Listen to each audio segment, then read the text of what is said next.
Welcome, everyone, to part 2 of Heraclitus Fragments with Travanti again. Now we'll begin with Fragment 10, and I'll read this one, you'll read the next one. Or, can you read the next one? Oh, I I'll read. can, I can, yeah, I can't. I'm just, yeah, I didn't bring my text. Yeah, I'll read every fragment, and what appears first in our minds we'll say naturally. Fragment 10 is to be temperate is the greatest virtue. Wisdom consists in speaking and acting the truth, giving heed to the nature of things. What's your immediate thoughts? Well, yeah, we covered this one last time, but it bears reiterating, which is that in this case, temperance is a mean between opposites, and it is a condition in which things, whether they're animals, people, or even tools, are able to function and perform whatever their task is, whatever they're supposed to do. If they're not able to do that, then you're being intemperate. You've veered from the mean and you become an extremist. And so this is, as we said last week, very much an aristocratic principle because for men of Heraclitus's social ilk, the mass are always um, extremists. They always veer from the mean, veer from the path. Therefore, this is for a gentleman. Correct. It's an aristocratic virtue and principle. What I didn't say last time is the the the Latin translation is temper or anger at times, which you could associate with the fire of a blacksmith welding and creating this ira or iron in a sense. But the Greeks didn't were they didn't they were unknown of this external association with say temper or ira. Um, but they were concentrated because of temperate in this sense. They were concentrated on a self-centered mind or equilibrium to say, or a proper tool for thoughts. You're muted. Sorry, I would agree with you with what you said. Just avoiding extremes. I mean, this is something we are fulfilling what Heraclitus said. We are living in one of the most democratic ages of all time, and some would say that we become too democratic. I don't I don't know if that's the case. I think what's happened is that you can be democratic and aristocratic simultaneously. The two are not mutually exclusive. Democracy has to do with laws and access. Aristocracy has to do with values that promote excellence and virtue. And so what's happened is we've run away from aristocratic principles and tendencies, and yet access in our society has continued to march at its typical pace. And so, there's a an imbalance. And it's seen in a modern sense because of emotional attachment.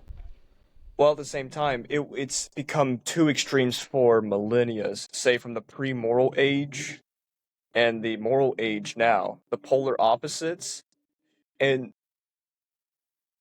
and I've said this to you multiple times and inside the council where I prefer a beyond morality, the extra moral age, which is a balance and equilibrium of these two opposites. Yeah, and so I was talking about this today with some colleagues of mine, and there's a guy named Thomas Chatterton Williams, and he posted on his Twitter/X account that our era is defined by tackiness, and somebody else said, um, somebody else said hideousness.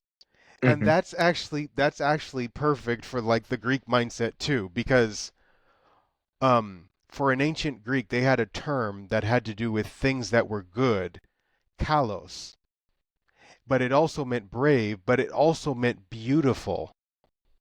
There's a beauty to the way things are done that corresponds to either the human physique, if it's a well-aligned physique, or to like a statue. And Hmm. when things are done tackily or without grace, without beauty, without class, without culture, they're hideous. And so the person who said that was correct. This is a hideous age because we have abandoned um, temperance. Or lack of a system of lack, which shows a sign of wariness and dissatisfaction of the present moment and the world they walk on or sleep in, which perfectly transitions to fragment 15.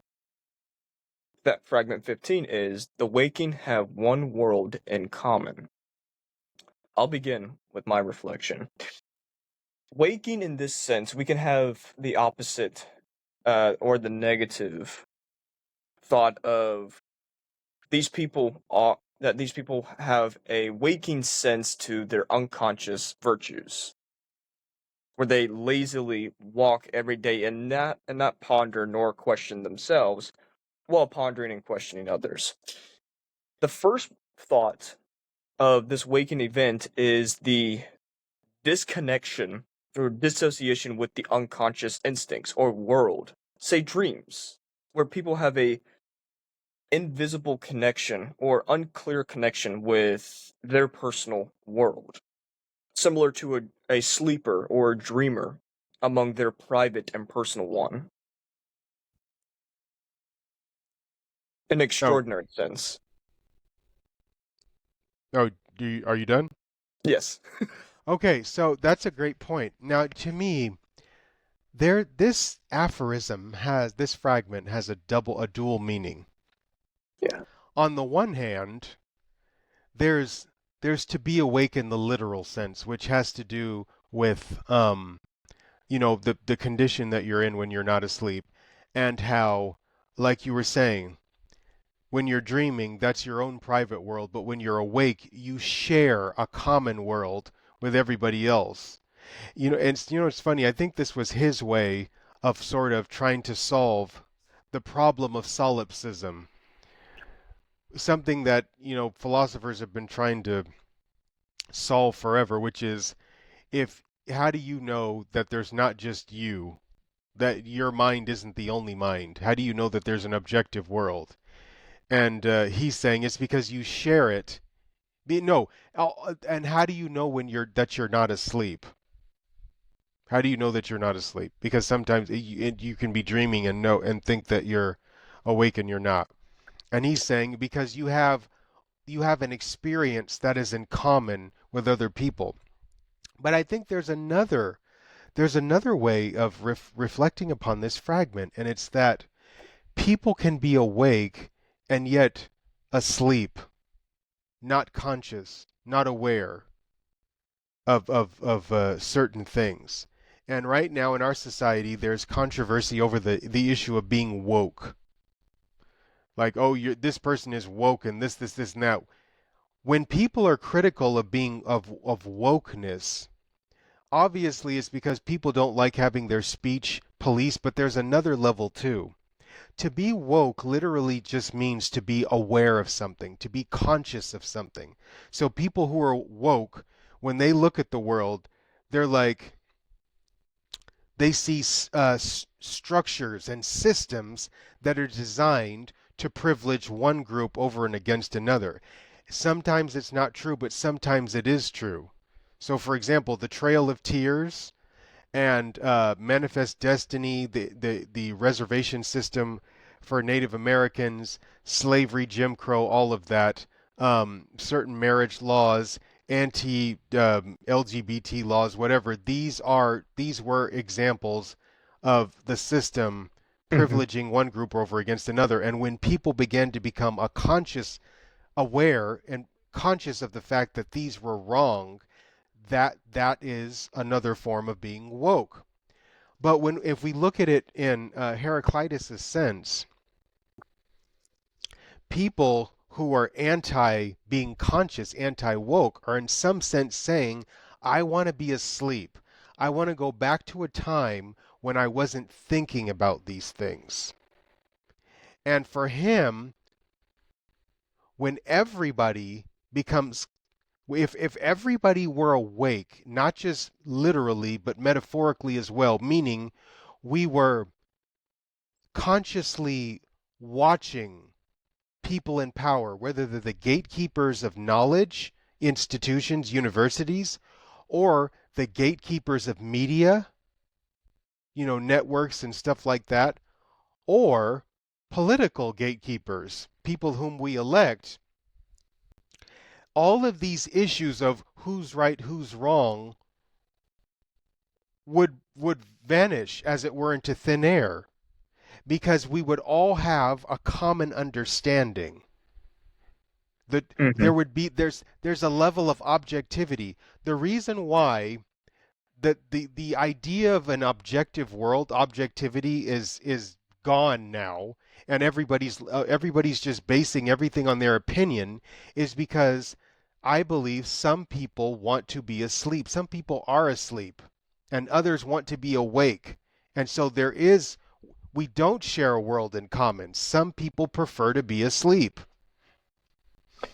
That is relevant and relational to me of how I don't vote in politics because of both polar opposites parties want, and what you were saying earlier of the woke and then the anti-woke. I named them the traditionalists, where they prefer not to be conscious or have open ears, eyes, and speech to what the left or the woke people are presenting.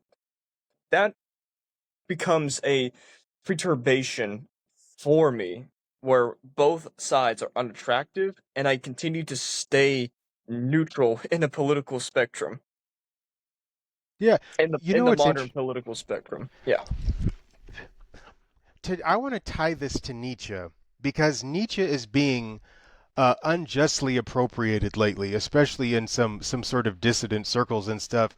And people want to be Nietzschean and a lot on the right. That the left has their version of Nietzsche. Everybody is doing violence to Nietzsche's writings.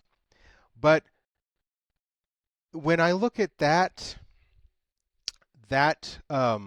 division between people who want to be asleep, meaning they don't want to discuss woke topics, and people who are woke who do want to discuss woke topics, and the woke topics are issues of class, issues of gender, issues of race, things of that sort. When I think about the Nietzschean ideal, I imagine somebody who is capable of being woke, but not in a vulgar manner, who doesn't run away from the topics. I'll give you an example. In Florida, Ron DeSantis, uh, there was an African American history textbook that he banned because apparently it was woke. He says it had mentioned something about women and LGBTQ and all this stuff, and he doesn't think that that should be in like a high school AP class. Here's my thing. Why not? Have it in there. If you're a capable teacher, you should be able to discuss these topics in a manner with students that is edifying and enlightening and actually stirs them to want to search more, to engage more with these topics. Running away from it, that's not Nietzschean, that's not noble, that's not Ubermensch. The desire to fall asleep, that's to me, that's not Nietzschean, and that's what a lot of people on the right. And then on the left, you should be able to, because what he was saying is, if you what a lot of people who don't or are afraid of so-called critical race theory, which unfortunately has become a euphemism for African American history, because and wanting to, they're like, we just want to talk about common history. We don't want to talk about slavery and Jim Crow and all. We don't want to talk about that. Here's the thing: if you're teaching that stuff in a way that is causing white students to disengage, I think you're failing as a teacher. But I think to avoid it, just so that white students feel comfortable, I also think you're failing them as a teacher. What is needed now is not anti woke history or more woke history, it's intelligent history. History that reflects the complexity of our nation's history. And if you're incapable of doing that, you have no right to embrace Nietzsche, or really even to be teaching, in my opinion. Correct. What you're describing briefly, before we continue with the next fragment, is you're describing Nietzsche's monumental and critical history. His monumental history is a direct observation and analysis of people and events in history that became eruptive and explosive epics on a collective and individual scale. The critical part of Nietzsche's history is if one condemns their blood or their counsel or their religion, they're criticizing their past. They're criticizing their ancestors, which becomes a sign of wariness, denial, and dissatisfaction of the present conditions to work with. When you were discussing of both the right and left, discussing of Nietzsche, it's not solely him. It's other philosophers or writers they're speaking of. Say, for example, Thomas Hobbes. My literature teacher was describing the Leviathan in her unambiguous mindset of this is what you want and this is what I don't like about it. She was discussing her bullet points of castigation and criticism before teaching us of what Thomas Hobbes' Leviathan is. And here's a great tip for everybody: be self-sufficient. Be a self-taught person. You can hear others. You can be selfish and selfless. But if you're intrigued with the work, study it yourself and say the questions later. Exactly. So, um, that's what I hungered and yearned for as a student. Mm-hmm. I didn't want to avoid difficult texts. I wanted to engage with them in a way that spoke to me as a young intellectual. That is what is needed. So, for example, one of the most controversial texts in English literature, and I wonder if they're even teaching it in high school classes anymore, is Heart of Darkness. Heart of Darkness is a They very don't. problematic text. Wow. See, that's so sad. It's a problematic text. Chinua Achebe wrote a an essay denouncing it. It there is racism in the text. However, I would still teach it. That's True. the thing. I would still teach it and have again a more complex discussion. In order to have a democracy, a democracy has to be balanced by aristocratic culture, which is this this ability to face difficult issues in a way that is nuanced and that uh, refines the intellect and edifies the soul. And you can do that with virtually any topic. I agree. That involves the order of rank. While the superior, physiologically superior, have that ability of those aristocratic values, while the inferior, biologically and physiologically, have that form of democracy. But the aristocrats or the noble souls, etc., they don't don't turn the other cheek nor neglect the tool of democracy for the inferior. They see it as a means for their ends. Before we continue melting our cameras with with our intense complexity, aphorism. Now I'm saying it because of you. Fragment 18. This is the Oracle of Delphi. It's the Lord whose oracle is at Delphi, neither speaks nor conceals, but gives signs. You first. Okay, so I'm first of all, I was shocked that Heraclitus had any sort of respect for the Oracle of Delphi or Delphi, whichever, but I think we're going to anglicize and call it Delphi. Um, but I think what he's doing is he's actually speaking about something else. It isn't so much the oracle, it's the manner in which truth, ultimate truth, is presented. And it's always presented not in a straightforward manner, but in a symbolic manner. And in this way, he actually shares a presupposition that the Old Testament writers did too. There's a psalm where it says, I will open my mouth up in a parable since the beginning of creation. Ultimate truths, whenever it comes to objective reality, if such a thing exists, and hopefully it does exist, because otherwise, what's the point in having a mind? If ultimate reality exists, we as finite creatures cannot process it but for the use of symbols. Symbols are the filter that stands in between us and objective truth. And so whenever people uh, claim to speak plainly about something, it should be a little bit suspicious, especially if it's a really high topic. There's a reason Mhm. why Zarathustra is symbolic, and there's a reason why Plato speaks in symbols, and Jesus spoke in symbols. The Old Testament, it that is how we encounter reality, and that truth caused Albert Camus to embrace absurdism. He's like, if I can't get around metaphors, then truth isn't possible. And it's like, no, metaphors make truth possible. And this is really what I think he's talking about. Precisely, I agree with you. You said the person that I mutually love and respect, Jesus of Nazareth.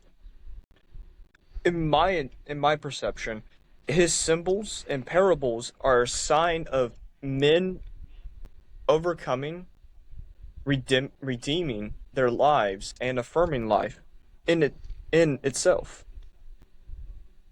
But that's the topic for another time. While outside the call, Travanti's familiar with my poetic and lyrical style. Inside this call or filming, I'm not poetic and lyrical because the people that I read, they're poetic and lyrical, and I'm the one deciphering them. My interpretation of this fragment is the oracle, as you said, it's symbolic and a parable. Because the oracle responds with indirect information and not direct messages or words. Um, Heraclitus intimately and intimidately, or intimate and intimidately, uses this in a direct fashion, similar to Kierkegaard and Montaigne. Sometimes and Nietzsche too, but we've said that name multiple times. Add other people into this mix. So the question is the question isn't of the oracle questioning or puzzling the people. What's relevant is the indirect information and not the response of it. Yes, two of my favorite authors, um, ironically, had like contrasting tastes when it came to the issue of symbols and metaphors and parables. So Tolkien and Nathaniel Hawthorne. I love these two men, these their writing styles. I absolutely love them. But it's funny because Tolkien hated symbols, he hated metaphors. In fact, he attempted to write the entire Lord of the Rings without any. He said he believed in applicability, not metaphors. And Hawthorne was always writing in metaphors. He leaned into it. Of course, he came from a very puritanical um, Calvinist background, Hmm. and Tolkien was a Catholic. And yet, neither, in my opinion, could really. The only difference between them is that one is consciously embracing symbols, and the other one is consciously trying to avoid them and failing at every turn. Everywhere you look in The Lord of the Rings, there are symbols. Everywhere you look.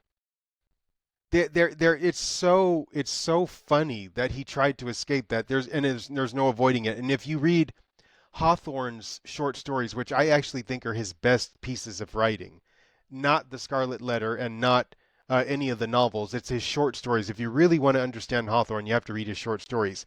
Hmm. They're full of symbols, and I love both authors, and it's because again, there is this relationship with truths, especially higher truths, that is 100% contingent for upon the use of symbols in order to impart, communicate something to the human mind.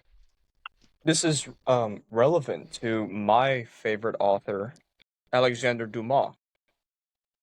He uses a physical example and symbol for the Three Musketeers, the Count of Monte Cristo, the Black Tulip, and the man behind the Iron Mask. The physical symbol is his father, Thomas Alexander Dumas, who was a superb general under Napoleon. There's either a fabricated or true story of him lifting a horse. Wow. In that example and story, he's injected that in the books that I read and said on screen. But now we enter the 20th fragment of the idea of continuum or of eternal reoccurrence, to say. Fragment 20 is they do not step in the same rivers. It is other and still other waters that are flowing, aka no man steps in the same river twice. The other part of that sentence is due to the river not being the same, nor the man stepping inside it. This we can use a Nietzschean analogy of how he combines how he sees the compatibility of the will to power and the internal reoccurrence. But this is Heraclitus episode. This is not Nietzsche episode, which would be for next week. A man stepping a man stepping inside the river, or people inside the river. The river itself is symbolic because of the Greeks using the elements. They were favoritists to the elements. River, in this sense, is this continual flow, both in a calm and tumultuous sense of life. And similar to how Heraclitus drops a person in that sentence and says, this will be your life. How will you react to it? It doesn't matter if you say yes or no. What matters is the result after that. That's what Heraclitus uses this river imagery, whilst at the same time watching them cautiously and carefully on their judgments. That's similar to saying of a god reference, like here's Heraclitus the god staring at you, but no. It solely depends on the human judgment of how they react and flow with the river. Yeah, it's really interesting. Most of the great Greek metaphysicians who had something to say about reality typically did so, um, they would reduce it to a single principle. Some people would say it's water, some people would say it's earth, some people would say it's this, some people would say it's But Heraclitus is different. Heraclitus has posited multiple different metaphors for what exists. So in this case, if you read nothing else from Heraclitus, you would say that the heart of reality is flux. Everything is becoming, and nothing is the same. But Hmm. then elsewhere he says it's fire. And then elsewhere he says it's logos. Which is it? He's too subtle a thinker to say it's one thing. He's even more subtle in that regard than Schopenhauer, who says it's will, or Kant, who says it's noumena, or Hegel, who says it's spirit. He says, nope. From one perspective, it's logos. From another perspective, it's becoming. From another perspective, it's fire. And you know what? I think out of all of the ancient thinkers, he was probably the most correct, if by fire we mean energy. Yes, and how energy or fire exhausts in and out itself while receiving itself again in a replenished sense. Um, similar when you're adding the philosophers and their narrow or narrow prognosis of the world, say Schopenhauer of his will, Kant of noumena. Again, I thought of Nietzsche, where people say, "Oh, does he only have the will to power?" No, he has the will to truth, the will to dominate, the will to dynamite, etc. It's a collection of wills. Similar to Heraclitean thought, it's a collection of fire, logos, river, flux, becoming, etc., etc. They're both dancers in the stream they're both dancers in the clouds. And their clouds is their thoughts. And what's thoughts to some people? The product of their physiology. How I see it. Yeah, but I would say yes about Nietzsche, but Heraclitus is probably even more paradoxical than, say, even Nietzsche, because he's saying it's three things that are wholly unalike: flux, which is changes, logos, which stays the same, and fire, which is an actual element.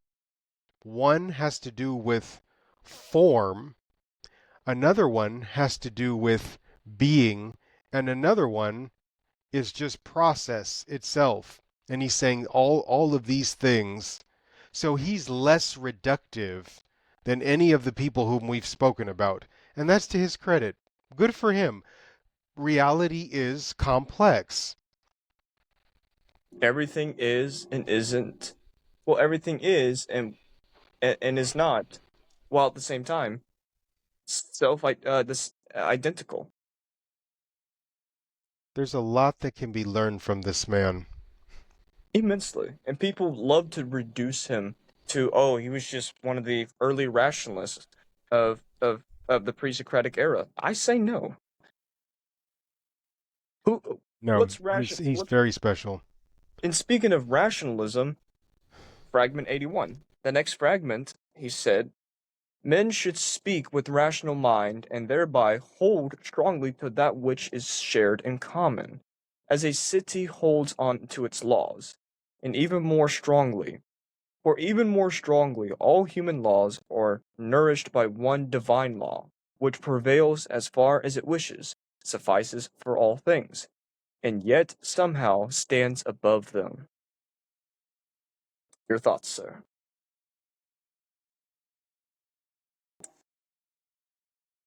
You're still muted. Oh, sorry. This has to do exactly with what we're talking about. And we mentioned it last week. Things that are noble are applicable to more people than things that are private. So a private law is more ignoble than a law that applies to a large group. And so this, as I said last week, I think has to do with um, his family's connection to religious rites and how you had Greeks from all over the Hellenic world who would come to these shrines, for example, like at the Oracle of Delphi, and they would worship even though they were from different areas. And so he's right. The rules that apply to more than one person are higher than the rules that apply to a private person. And that's that's a brilliant insight, actually. And at the same time, what you were describing of this hyphening or superiority, say the deities, the polytheistic or the Hellenic citizens, they see this as, yes, a superior law, but a divine among men, which shows the position of justice while at the same time the continual Peloponnesian War. This Pelop if I remember correctly, the Peloponnesian War was a combination of city states versus the Persian Empire. Yeah, so the Peloponnesian War was fought between Sparta and Athens primarily. Hmm. And Athens had had an empire with the Delian League. And some people started rebelling against it, and Sparta seized its opportunity to get rid of Athens's hegemony Hmm. over uh, over Greece at that time. And so, yeah, it was bad. It was very bad, and it helped end democracy. And it just there's so much to be learned from that war that we need to start thinking about it with regards to ourselves. On a both individual and external sense, because the Peloponnesian War, the repercussions was it became the city states became a fragile state once they fought one another. Then Persia sees this onslaught of civil war, to say, and they're thinking of, ooh, now it's time to grab some resources while they're still weak. Well, it wasn't even Persia wasn't even the main threat. The biggest threat would come from kind of the outer periphery of the Greek-speaking world, from Macedon, Alexander the Great, and his Hmm. father, Philip of Macedon. And so the Peloponnesian War weakened Athens, and it weakened everybody who was involved in it, Hmm. and it made it possible for the Macedonians to come in and wipe out the independent city-state. While attempting to revitalize Hellenic culture.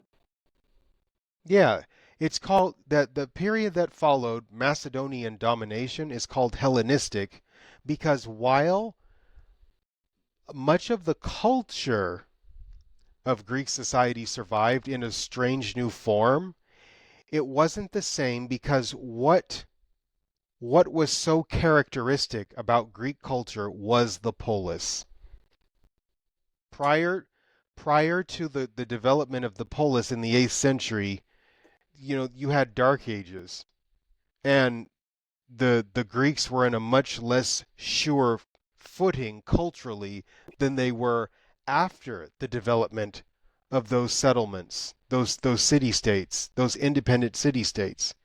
And the golden age is, of course, after the Persian Wars, because then they were like, we're free and we have a style of fighting Hmm. that makes us superior, and we have this liberty that the people who are still the city Greek communities who are still underneath Persian control don't possess. And it produced a new kind of consciousness. So there was a woke kind of mentality then, an awareness of what it means to be Greek, not in the vulgar type of being woke, but they became conscious of a difference between themselves and other people that was very special. And that's Hmm. what it means to be Hellenic. Hellenistic is when they were still aware of who they were, but their way of life had been overthrown, and so they basically curated as much of that as they possibly could in schools and in things like museums. That's where you could go to witness Greek culture, but with the eclipse of the city-state, it was no longer Hellenic. It was Hellenistic. It was like it, but it wasn't identical to it. True. Well, I'm processing slowly everything you're saying. It's true upon the weakening of the inner states and the outer states simply conquering the inner states, while at the same time the foreign barbaroi are revitalizing what they've conquered. That is similar to every empire who's conquered other empires. Say, for example, the Polish Lithuanian Commonwealth, but it's not an empire. Some people classify as an empire at times, was devoured from the Austrians, Prussians, and Russians. And Poland slowly became a sovereign state in the 1920s till World War II began. Yeah, To yeah. finish today's episode, Fragment 107. Doctors cut, burn, and torture the sick, and then demand them uh, an undeserved fee for such services. They are treating the same things, the good cures and diseases. I immediately think of the statement of "you get what you get and don't pitch a fit." In the sense of medicine, just prescribing individuals both on a pharmaceutical scale, on a moral scale, as food or spooning food in people's mouths. Of here's morals, you better take it in. Here comes the moral airplane, or on a um on a money scale too. This is my form of medicine, or the morals, or pharmaceutical. My initial thoughts are that, and that medicine sometimes doesn't rejuvenate nor cure the disease, to say, or fate inside a world, but worsen the disease, accelerate uh, its uh, its detriment to your death, both on an individual and collective scale, and it be either in the form of decadence, nihilism, resentment, etc., etc. It's similar to a chameleon attaching to multiple branches of trees and camouflaging from one shade of brown to a shade of dark green to a shade of of of black from a burnt tree, or from a shade of whitish gray, etc., etc. That's how I compare with the a nihilism analogy of chameleons. It's silent but deadly. Um, this makes me think the more things change, the more they stay the same. The discipline of medicine has been problematic for a long time. And while there Mhm. are a lot of things that doctors do that we cannot do without, for example, there are certain like asthma medicines and things like that that can treat chronic illnesses. I agree with Plato. The best way to combat disease is through a temperate lifestyle.